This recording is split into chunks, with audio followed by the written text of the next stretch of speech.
Hoy, en Historia y Cultura General, vamos a hablar de la guerra con Rafa Salazar, historiador. Rafa, ¿qué nos trae hoy? Pues hoy vamos a dar como una especie de clase magistral de un libro que se llama La Guerra, de un autor que se llama Gastón Botul. Si quieres pasa y vamos hablando de él. Gastón Botul como tal es francés, pero si no estoy mal es de origen argelino o marroquí. Al fin y al cabo eran ex colonias pues, de Francia. Entonces es curioso pues porque no es propiamente pues bueno, no, culturalmente es francés, pero digamos que tiene esa ascendencia, pues, entre comillas, del sur global, digámoslo así. No sé si conoces a otro autor que se llama Yves Lacoste, que es o fue Lacos, pues también, que fue un geopolitólogo, pero que se considera de la geopolítica crítica, y es muy por el estilo. También es también argelino marroquí y vivió en Francia y se crió en Francia, y va a ser una obra muy interesante que es no me acuerdo el nombre de fue pucha, ¿cómo se me olvidó el nombre de ese libro? Que es muy bacano, pero es como la guerra, como la geografía como arma de guerra, más o menos se llama así el libro. Entonces, son muy por el estilo, muy por los mismos años. Y Botul va a ser como de los más famosos con respecto al análisis de la guerra, porque lo que va a hacer es como mirarla como fenómeno social y no necesariamente como se había venido haciendo desde hace mucho tiempo, que era desde la historia militar nomás, o sea, desde lo táctico, estratégico y ya, él va a darle más bien una connotación social, porque sea la guerra, más que todo causas y efectos de la guerra. En general, pues él tiene muchos libros y el más famoso, pues aquí es disque 100 millions of more, de mort, no sé cómo se pronuncian en francés, pero digamos que de 100 millones de muertes. muertos Ujú. en español. Y él va a crear un instituto de polemología. Y si quieres pasar ahí la diapositiva, que la polemología sería, él lo va a inventar. Ah, no, aquí primero los capítulos que tiene el libro, como está dividido el libro. Primero introducción, ven, devolverlo un poquito a los capítulos. Eso. Primero la introducción que dice qué es polemología y ya después historia de la idea de la guerra.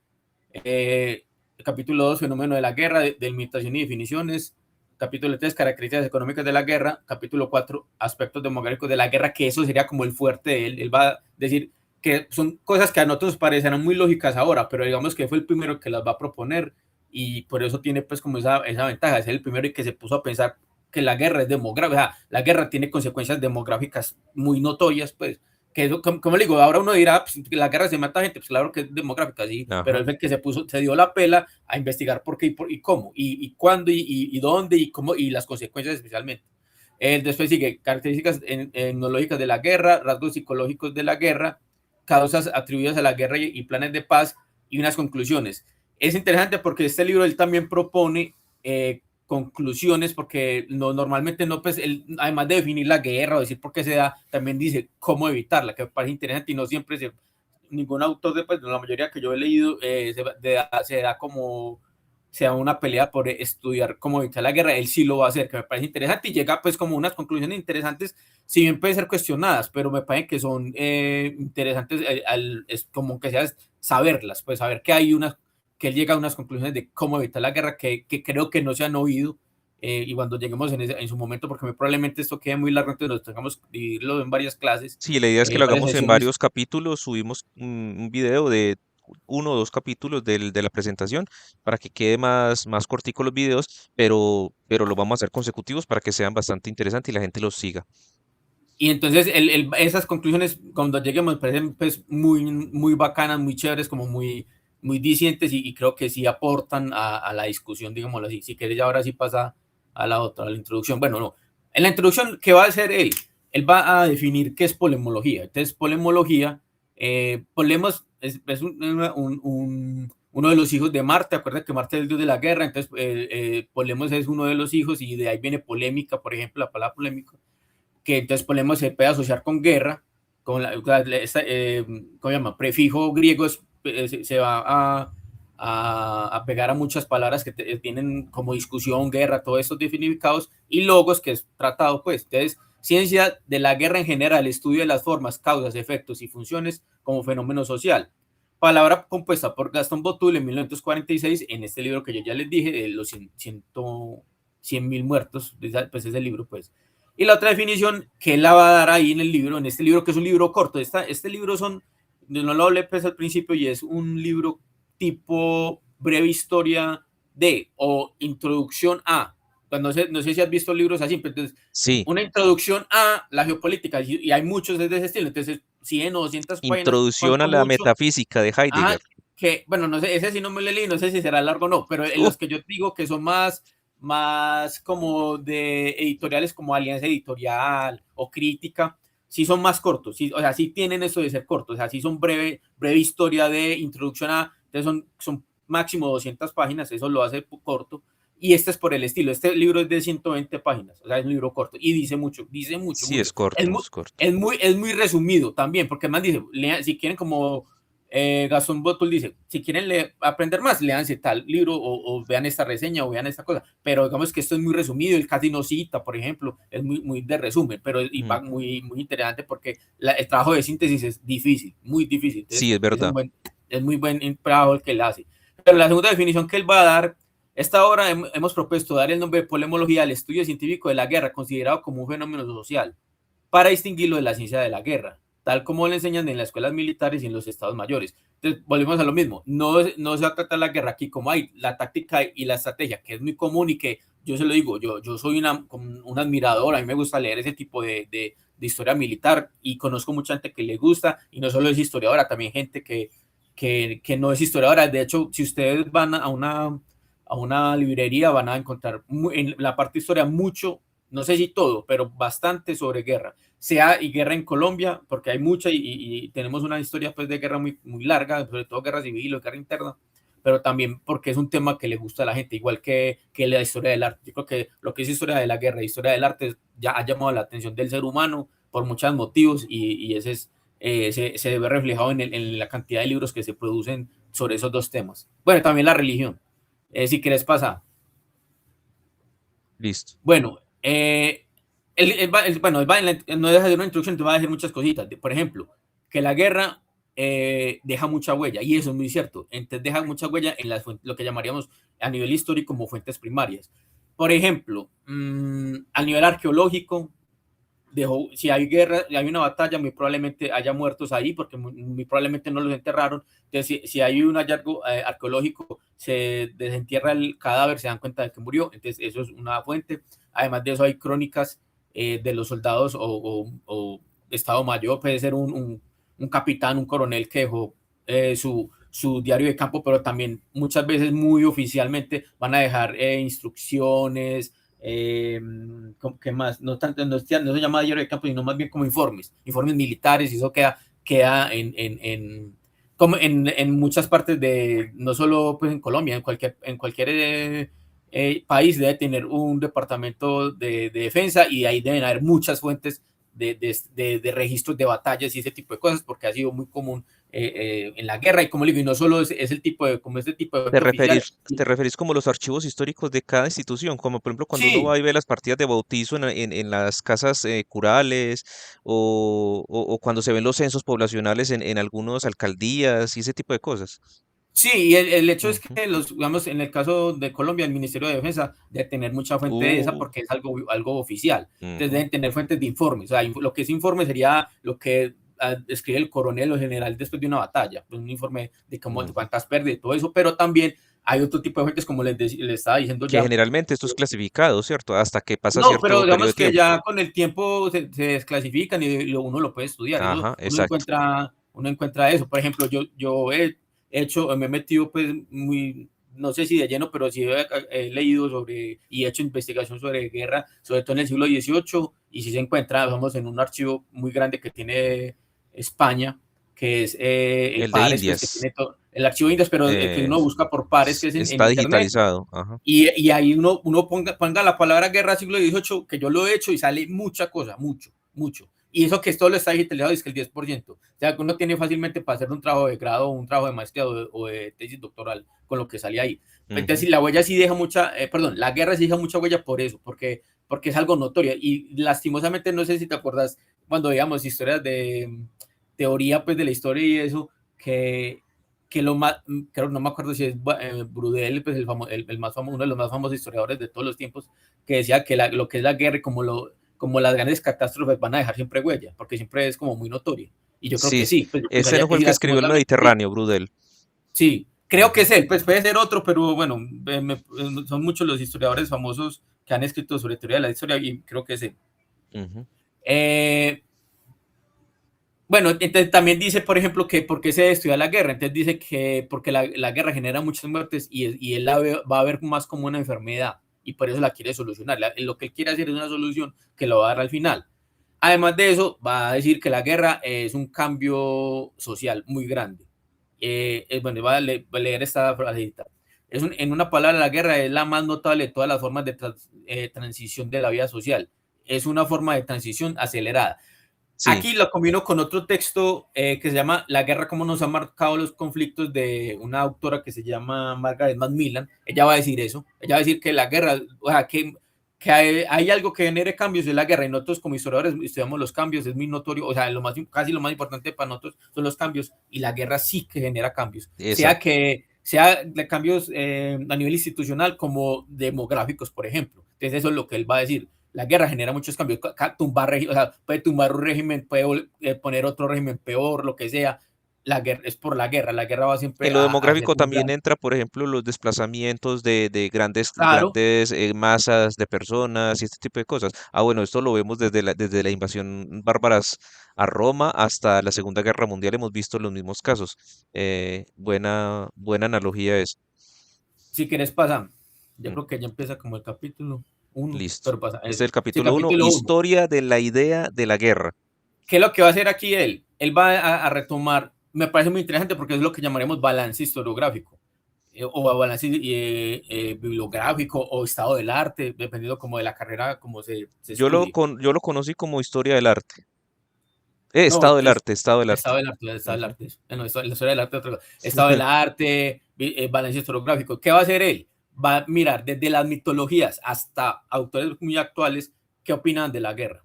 Y que sí, qué opinan, sea que tiene una visión positiva o negativa y por qué se da y todo eso. Entonces, por ejemplo, va a decir que en las mitologías es muy común que haya guerra. Y es verdad, pues a mí me gusta mucho leer, bueno, en un momento dado de mi vida leí mucho sobre mitología griega, romana, nórdica, Es que es muy creo que fascinante, hasta es muy árabe, interesante. rusa, bueno, me leí varios libritos que conseguía por ahí de mitologías. Y la guerra es primordial, digámoslo así, pues está ahí muy vigente. Bueno, por ejemplo, empieza a hablar de lo teológico, dice que, por ejemplo, para el Viejo Testamento, donde el Dios es un Dios más castigador, digámoslo así, Ujú. más férreo, no de poner la otra mejilla, habla de Dios de los ejércitos, que es un Dios más beligerante, por ejemplo. En el Corán, o sea, ya en el mundo musulmán también se nota que Dios es beligerante, es un Dios de pelea, digámoslo así. Pero ya para el cristianismo primitivo y para posteriores, sí se ve mal, o sea, la guerra es mal vista.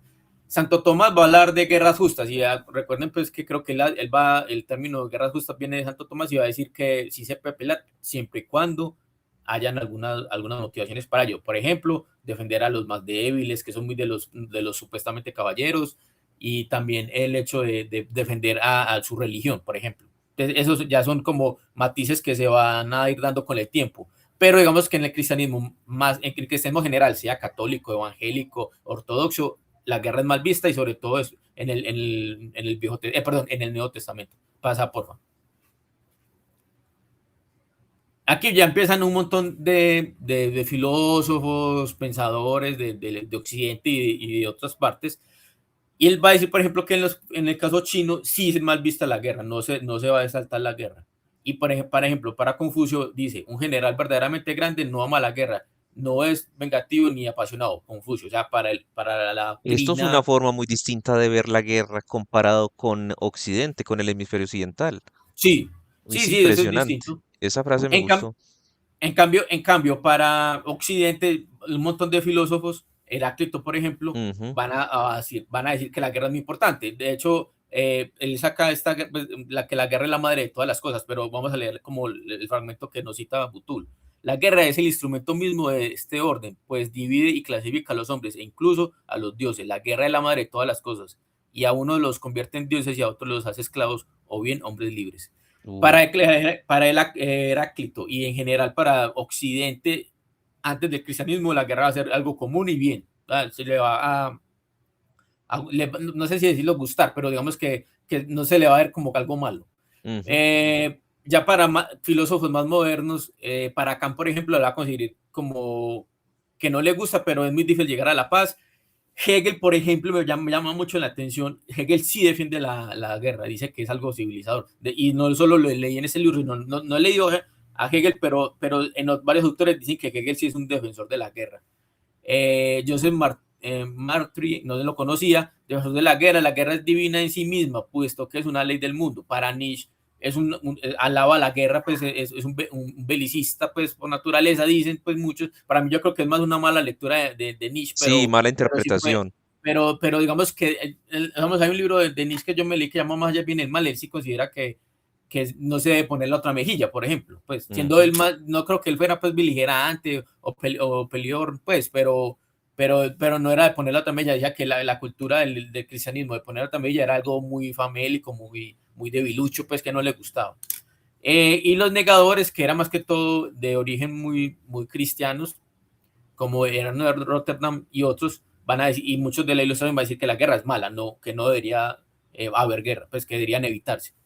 Seguir, porfa, que ahí siguen un listado bastante grande de como de pensadores, bueno, desde lo moral y los jurídicos, en la antigüedad de Roma, en la antigua Roma, perdón, lo van a avalar. O sea, la guerra es justa siempre y cuando haya un causus belli, o sea, una causa de guerra, así sea inventada, porque Roma hizo guerras y sabemos que no las hizo muchas veces porque fuera una causa justa, sino porque verdaderamente tenía intereses muy geopolíticos y de riquezas y expansionismo imperial más que una causa de guerra, pero ellos nunca, y yo creo que eso lo aprendió Estados Unidos muy bien y casi todas las potencias no pueden hacer o iniciar una guerra porque sí, tienen que tener siempre una causa de guerra y no podemos ver ejemplos históricos pues con respecto, vamos a Estados Unidos en la Primera Guerra Mundial, el hundimiento de Lusitania, por ejemplo, pues ese sería Ujú. un caso. Entonces eso es lo que va a decir el Butul, que para Roma es importante, más allá de la guerra, es como decir a nivel muy de norma, para más que todo para que la sociedad sepa de que hay una casa de guerra y por eso hay que ir a la guerra. Además de eso, la ritualidad. O sea, es muy importante los rituales necesarios para ir a la guerra. Si tienen que hacer sacrificios de animales o lectura de órganos, porque eso creo que llama necromancia, bueno, creo que llama Sí, así, tenían que hacerlo primero para poder ir a la guerra, porque si no se perdía, además que todo en un primer momento de la República, más tanto en el Imperio no tanto, pero en la República sí era muy necesario esa ritualidad.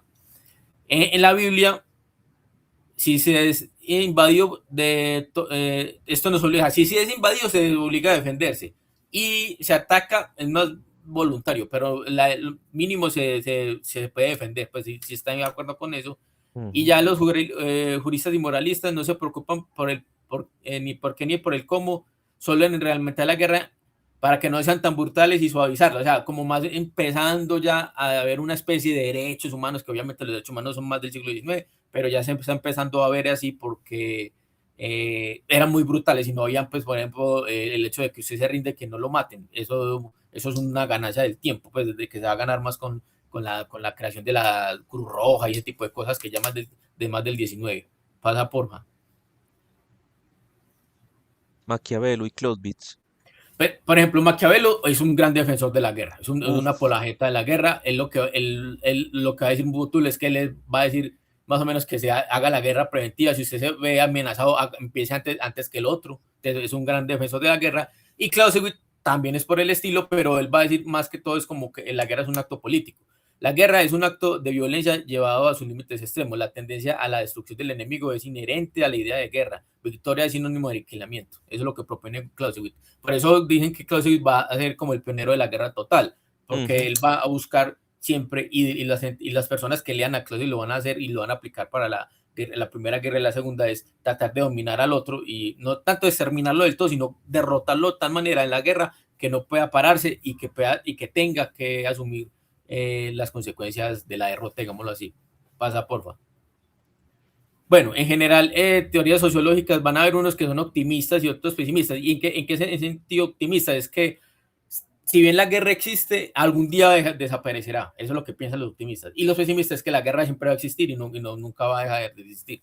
Entre los optimistas está San Simón, Conte, o sea, San Simón que es uno de estos socialistas utópicos, Conte que es el del positivismo, Marx y los marxistas van a decir que la guerra va a desaparecer con el tiempo. Y los pesimistas, Steinmetz, no sé cómo se pronunciará, Sorel y Plowik, van a decir que la guerra siempre va a existir, que nunca, por más que se quiera evitar, va a existir siempre. Pasa ahí por...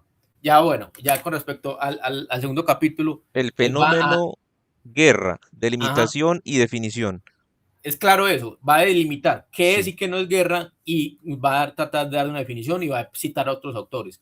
Pasa ahí por... No. listo. Rafa, llevamos 20 minutos. ¿Continuamos o...?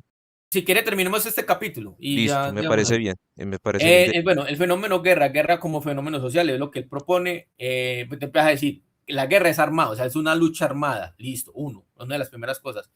La guerra debe tener un enemigo armado, activo y organizado, y que haya reciprocidad en que se defienda. No es lo mismo usted atacar y que no se defienda que el otro que se defiende. Entonces tiene que haber un enemigo armado y que esté dispuesto también a hacer violencia, o sea, a oponerse a usted. La guerra no es solo oponerse, la guerra es colectiva. También dentro de las definiciones, y yo que estudio ese tema de definición de la guerra, creo que van a haber por ahí 3 o 4 cosas que van a estar en todas las definiciones. Uno, que la guerra es violencia. Dos, que la guerra es colectiva, o sea, que va a haber mucha gente, no es una sola persona, porque si es una sola persona puede ser asesinato o duelo. Y tres, que haya organización, porque la guerra obliga a organizarse, no puede hacerse desorganizadamente. Entonces, si hay organización, hay política, y si hay política, no necesariamente hay Estado, pero sí hay algo piramidal, o sea, sí hay algún jefe que da de órdenes y todo eso. Siempre hay alguien Eh, en la cima, ¿cierto? sí, o sea, al Un menos en la alfa o guerra algo así. sí, al menos en la guerra sí, porque mira que cuando son como de grupos que no tengan Estado, entre comillas, que son muy clánicos todavía, para el caso de guerra, si nombran a un jefe de guerra, que es el que va a dar las Ujú, órdenes para poder ir a pelear, además de ujú. que había cierta organización para ello. O sea, más que todo, y eso lo va a decir muy bien Botul más adelante, es el hecho de tener recursos para ir a pelear. Bueno, la guerra no es una actividad individual, es violencia. El rasgo más chocante de la guerra nos parece que es su carácter de fenómeno colectivo. En ese sentido, debe ser claramente diferenciada y separada de las actividades individuales de violencia. Por ejemplo, como ya les dije, el duelo, el asesinato, lo que llaman vendetta. O sea, si alguien me atacó y yo después lo mato en venganza, eso no es guerra, eso es violencia, pero no es guerra. Ajá. Un duelo es violencia y se parece mucho a la guerra, pero no es guerra porque son dos personas nomás, pero se parece mucho. Bueno, así, ahí cabrían muchos. Pero podría desencadenar una guerra, ¿cierto? Como el asesinato Sí, del archiduque sí. Francisco Fernando. Claro que eso es un casus belli, pero o sea que eso había Ujú, muchas causas y mucho más importantes que la muerte del señor, pues, exacto, sí. del señor. Eh, Debe haber un elemento subjetivo, o sea, una intención, y un elemento político, o sea, organización. Efectivamente, la guerra está al servicio de los intereses de una agrupación política, mientras que la violencia individual está al servicio de un interés privado. La guerra tiene un carácter jurídico, incluso se ha podido decir que la guerra es un verdadero contrato, puesto que no hay guerra propiamente dicha que no esté regida por reglas más o menos precisas y por un derecho formal o habitual. Yo creo que eso se aplica más que todo como a sociedades ya con Estado, pero sí, hay